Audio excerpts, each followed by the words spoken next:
Welcome to my channel set tax சேனலுக்கு உங்களை அன்புடன் வரவேற்கிறேன். இன்றைய வீடியோவில் நான் முக்கியமான ஒரு வீடியோ.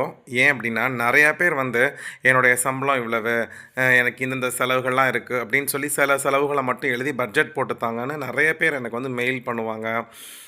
அதே மாதிரி பார்த்திங்கன்னா கமெண்ட் பண்ணுவாங்க. ஆனால் நான் இன்னொருத்தருடைய ஃபேமிலி பட்ஜெட்டை கண்டிப்பாக போடவே முடியாது. அப்படி நான் போட்டு கொடுத்தா அது சக்ஸஸ்ஃபுல்லாக இருக்காது. ஏன்னா ஒரு குடும்பத்தில் உள்ள அந்த ஹஸ்பண்ட்க்கோ ஒய்ஃப்க்கோ தான் அவங்க குடும்பத்தில் என்னென்ன செலவுகள் இருக்குங்கிறது தெரியும்.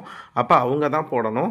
ஆனால் நான் என்ன செய்யலாம், ஒரு ஃபினான்ஷியல் அட்வைஸராக நான் உங்களுக்கு குடும்ப பட்ஜெட் எப்படி போடுறது அப்படின்னு சொல்லித்தரலாம். ரொம்ப ஸ்டெப் பை ஸ்டெப்பாக, ரொம்ப பெரிய எக்ஸ்ப்ளனேஷன் இல்லாமல் ஒரு 8 ஸ்டெப் மூலமாக அவங்களுக்கு சொல்லித்தரேன். இந்த 8 ஸ்டெப்பை ஃபாலோ பண்ணுங்கள்.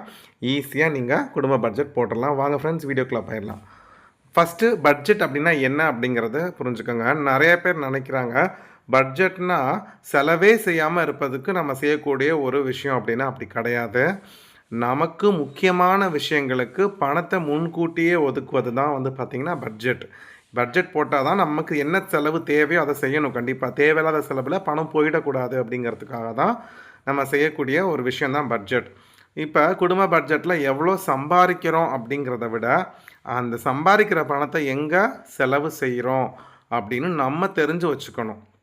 ஸோ இந்த மாதிரி நீங்கள் பட்ஜெட் போட்டால் தான் நடைமுறை லைஃப்பில் உங்களுடைய சம்பளத்தை வச்சு நீங்கள் கடன் இல்லாமல் உங்களுடைய எல்லா தேவைகளையும் பூர்த்தி செஞ்சுக்க முடியும். ஏன்னா நம்ம சம்பளம் வந்தோன்னே தேவையில்லாத விஷயத்துக்கு ஆடம்பரமாக 10 தேதி வரைக்கும் பண்ணிவிட்டு அதுக்கப்புறம் உட்காந்து வீட்டுக்கு மளிகை சாமான் வாங்கணுமே, அது வாங்கணுமே, இது வாடகை கொடுக்கணுமே, காசு இல்லைன்னு யோசிக்கக்கூடாது. ஸோ அதனால தான் நமக்கு பட்ஜெட் அப்படிங்கிற ஒரு முக்கியமான டாக்குமெண்ட் தேவை. வாங்க ஃப்ரெண்ட்ஸ், பட்ஜெட்னால் என்னங்கிறத சொல்லிட்டேன். ஃபஸ்ட்டு ஸ்டெப் என்ன பண்ணணுங்கிறத சொல்லலாம்.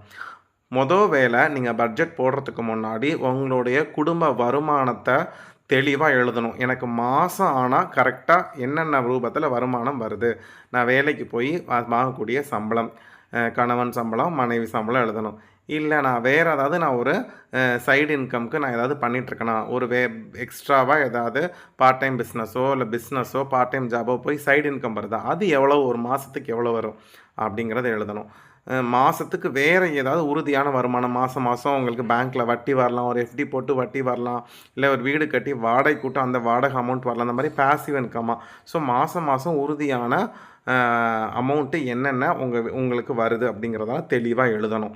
சம்பளத்தை மட்டுமே எழுதக்கூடாது, இது எல்லாத்தையும் எழுதி அதுதான் அவங்க மொத்த வருமானம். கம்பல்சரி இந்த அமௌண்ட் என் மாதத்துக்கு வந்துடும்னா அது எல்லாமே சேர்த்து தான் அவங்களுடைய மொத்த வருமானம்.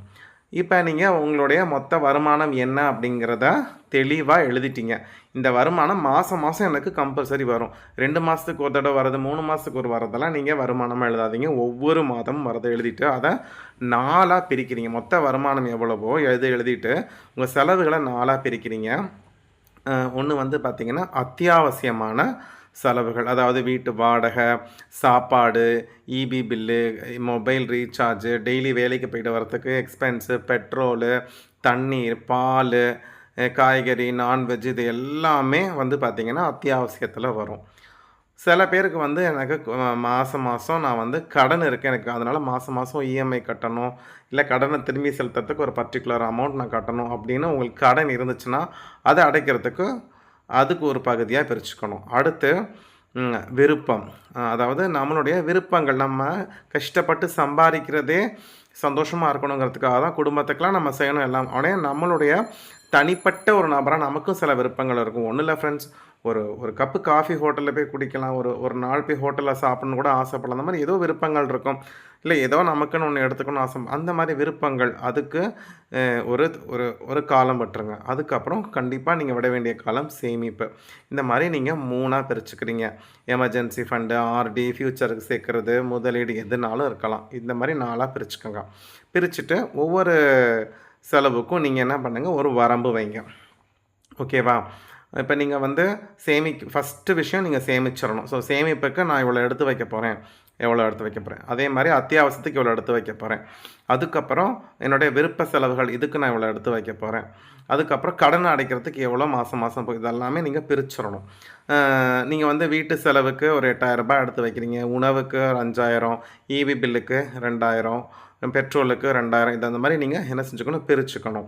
அதே மாதிரி சேமிப்புக்கு மொத்தமாக எவ்வளோ சேமிப்பு எடுக்க வைக்கிறீங்களோ அந்த சேமிப்புக்கும் தனியாக ஒதுக்கிடுங்க. அதுக்கப்புறம் அதை ஸ்ப்ளிட் பண்ணி சேர்த்துக்கோங்க. விருப்ப செலவுக்கு இவ்வளோ ரூபா அப்படின்னு சொல்லிட்டு. அது இல்லாமல் எல்லா செலவுக்கும் நீங்கள் பிரித்தது போக, இந்த 4 கேட்டகரிக்கும் பிரித்தது போக கொஞ்சம் அமௌண்ட் எப்போதுமே மீதம்னு ஒரு அமௌண்ட் வந்து நம்ம வச்சுருக்கணும். அந்த மீதம் எதுக்கு அப்படிங்கிறத நான் 8வது பாயிண்டில் சொல்லுவேன். நான் ஜஸ்ட்டு ஒரு எக்ஸாம்பிளுக்கு இப்படி நான் பிரித்து வச்சுருக்கேன். ஓகேவா? இந்த மாதிரி நீங்கள் பிரிச்சுக்கோங்க. பிரித்ததுக்கு அப்புறம் ஃபஸ்ட்டு நீங்கள் என்ன செய்யணும் அப்படின்னா சேமிப்பை பண்ணிடணும். அதுக்கப்புறம் நீங்கள் செலவு பிரித்து வச்சுறீங்க. ஆனால் செலவு வந்து பார்த்திங்கன்னா மாதம் மாதம் நமக்கு வராது. ஓகேவா? நீங்கள் வந்து பார்த்தீங்கன்னா இப்போ இபி பில் பார்த்தீங்கன்னா 2 மாதத்துக்கு ஒருக்க கட்டுவீங்க. அப்போ என்ன பண்ணணும், ஒவ்வொரு மாதமும் இப்போ 2 மாதத்துக்கு உங்களுக்கு 2000 பில் வருதுன்னா ஒவ்வொரு மாதமும் 1000 எடுத்து வச்சுருங்க. இப்போ உங்களுக்கு இன்சூரன்ஸ் கட்ட வேண்டியிருக்கும். வருஷத்துக்கு ஒரு தடவை இன்சூரன்ஸ் வந்து 12,000 கட்டணும்னா அதுக்கு மாதம் 1000 ஒதுக்கி வச்சுருங்க. இப்போ நீங்கள் விழாக்கால செலவு தீபாவளி வருதுன்னா ஒவ்வொரு மாதமும் ஒரு குறிப்பிட்ட தொகையை எடுத்து வச்சுருங்க. அப்போ ஒரு வருஷத்துக்கு கழித்து தான் அந்த விழா வரும். ஒரு தீபாவளிக்கு இன்னொரு தீபாவளிக்கு இடையில ஒரு வருஷம் இருக்குன்னா அதுக்கு நீங்கள் மாதம் சிறு தொகையை சேர்த்துருங்க. இந்த மாதிரி வருஷத்துக்கு ஒரு தடவை வரக்கூடிய செலவு, 6 மாதத்துக்கு வரக்கூடிய ஒரு செலவெல்லாம் மாதமாக ஸ்ப்ளிட் பண்ணி அதுக்கு ஒரு அமௌண்ட்டை எடுத்து வச்சுக்கோங்க. அடுத்து வந்து பார்த்திங்கன்னா இப்போ செலவுகள் வாரத்துக்கு ஒரு முறை செய்வோம். அந்த மாதிரி செய்யும் பொழுது இப்போ நீங்கள் காய்கறி அப்படின்னா நான் எங்கள் வீட்டில் காய்கறி நாங்கள் வாரம் ஒரு தடவை வாங்குவோன்னா 1000 நான் ஒதுக்கியிருக்கேன்னா 250 4 பிரிச்சிடணும். நீங்கள் வாரமே 500 காய்கறியை வாங்கிட்டீங்கன்னா அடுத்த 3 வாரத்துக்கு இருக்காது. ஸோ இந்த மாதிரி ஈக்குவலாக பிரித்து வச்சுக்கோங்க. அது காய்கறியாக இருக்கலாம், உங்களோட விருப்ப செலவுகளாக இருக்கலாம். எந்த செலவாக இருந்தாலும் நீங்கள் மாதத்துக்கு 4 தடவைனா அதை 4 பிரிச்சுக்கோங்க. 2 தடவை பண்ணுறீங்கன்னா 2 பிரிச்சுக்கோங்க. அந்த மாதிரி வாராந்திர செலவையோ இல்லை 10 நாளைக்கு ஒருக்க இல்லை 15 நாளைக்கு ஒருக்க செய்யக்கூடிய செலவையோ நீங்கள் ஒரு மாதத்துக்கு தகுந்த மாதிரி 3ஆவோ 2ஆவோ 4ஆவோ பிரித்து வச்சுக்கிட்டிங்கன்னா எல்லா வாரமும் உங்களுக்கு ஈக்குவலாக அந்த செலவுக்கு கையில் அமௌண்ட் தங்கும். ஸோ இது முக்கியமாக நீங்கள் பண்ணணும். 7வது விஷயம் வந்து பார்த்திங்கன்னா சில செலவுகள் நீங்கள் பண்ணுவோம். 10 ரூபா தானே, 20 ரூபா தானே, 50 ரூபா தானே, 100 ரூபா தானே அப்படின்னு சின்ன செலவுகள் மாதிரி தோணும். அதெல்லாம் வந்து பார்த்திங்கன்னா பெரிய பல்க் அமௌண்ட்டாக எண்ட் ஆஃப் த மந்த் நிற்கும். அப்போ நீங்கள் பட்ஜெட்னு ஒதுக்கி வச்சதில் துண்டு விழும். ஸோ அதனால தான் நீங்கள் என்ன பண்ணணும்னா எல்லா செலவுகளையும் நீங்கள் சிறிய செலவுகளில் கூட கவனம் செலுத்தணும். அப்படி கவனம் செலுத்தணும்னா நீங்கள் உங்கள் செலவை கணக்கை எழுதணும். நீங்கள் 1ஆம் தேதியிலேருந்து 31ஆம் தேதி வரைக்கும் செலவு கணக்கை எழுதுனா தான் அது பெருசோ சிறுசோ என்னென்ன போயிட்டுருக்கு அப்படின்னு கணக்கை எழுத உங்களுக்கு ஒரு அவேர்னஸ் வந்துடும். ஆஹா, காய்கறி வந்து நான் 3 தடவை நான் வாங்கிட்டேன், அப்போ இதிலே எனக்கு 300 ரூபா போச்சு, மிச்சம் 700 தான் இருக்குது, அப்போ பார்த்து செலவு பண்ணணுங்கிறது தோணும். ஸோ அப்போ செலவு கணக்கு கண்டிப்பாக எழுதி ஆகணும். ஓகேவா ஃப்ரெண்ட்ஸ்? இப்போ 8வது விஷயம் என்ன அப்படின்னு பார்த்தீங்கன்னா நம்ம என்ன தான் ப்ராப்பராக பட்ஜெட் போட்டாலும் கண்டிப்பாக ஏதாவது ஒரு தடவை வந்து நம்ம பட்ஜெட்டில் துண்டு விழுகிற மாதிரி சில சுச்சுவேஷன், ஒரு அவசர செலவு இந்த மாதிரி வரலாம். அதனால் நீங்கள் ஃபஸ்ட்டு நான் சொன்னேன் இல்லையா, பட்ஜெட் போட்டப்போ ஆசை நம்மளோட வான்ஸு வீட்டு செலவு பிரித்து வச்சு மீதம்னு கொஞ்சம் வச்சுக்காங்கன்னு.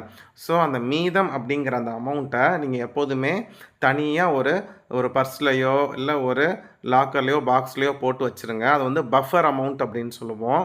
ஸோ அந்த மாதிரி ஒரு பஃபர் அமௌண்ட் வந்துக்கிறது நல்லது. ஒரு வேளை அந்த பட்ஜெட்டை மீறி வேறு ஏதாவது செலவு வந்துச்சுன்னா நீங்கள் என்ன பண்ணலாம், அந்த அமௌண்ட்டை எடுத்துக்கலாம். நான் வந்து என்னுடைய பட்ஜெட்டில் பார்த்தீங்கன்னா அதர்ஸ் அப்படின்னு போட்டு வச்சுருப்பேன். ஸோ அந்த மேல் சொன்ன செலவுகள் இல்லாமல் வேறு செலவு வந்துச்சுன்னா அதுலேருந்து எடுத்துப்பேன்.